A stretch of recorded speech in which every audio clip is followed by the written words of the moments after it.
এইখান থেকে এই মাপটা যেমন সেম, এখান থেকে সেই মাপটা সেম। পায়েরও কোমরের পর থেকে এই মাপটা সেম হয়, এখান থেকে এই মাপটা সেম হয়। ঠিক আছে? তো যে কোনো ফিগার যখন আমরা আঁকবো তখন সবচেয়ে আগে এই লাইন ড্রয়িং। সংস্কৃতি একাডেমির কল্যাণী ব্যাচে শেখানো হচ্ছে কিভাবে সঠিক গ্রামার মেনটেন করে অ্যানাটমি ড্রয়িং করতে হয়, অর্থাৎ একটি ফিগার আঁকতে গেলে কিভাবে প্রপার ওয়েতে প্রপার গ্রামার মেনটেন করে একটি সুন্দর ফিগার আমরা তৈরি করতে পারি।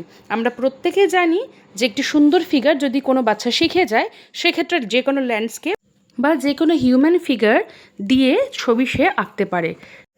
সেই জন্য প্রপার অ্যানাটমিটা জানা ভীষণ দরকারি। আমাদের সংস্থায় কল্যাণী ব্রাঞ্চে অ্যাডমিশন চলছে।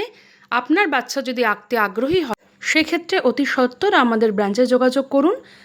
আমাদের ব্রাঞ্চের অ্যাড্রেস এবং ফোন নাম্বার উপরে ক্যাপশনে দেওয়া রইল। বিশদ জানতে এই নাম্বারে কন্ট্যাক্ট করুন। Thank you very much. মাপগুলো সেম সেম হয়। বোঝা গেল? এইভাবে একটা মানুষের ফিগার তৈরি করতে হয়। যদি মানুষের ফিগারকে ভালো করে তৈরি করতে পারিস তাহলে যে কোনো ল্যান্ডস্কেপ বা যে কোনো সিনারি তোরা সুন্দর করে কমপ্লিট করতে পারবি।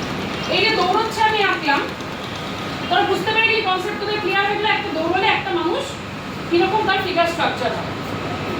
যদি মানুষ কিছু বিক্রি করছে তার বডি স্ট্রাকচার কিরকম হবে, আগে এই স্ট্রাকচারগুলো সমস্ত এঁকে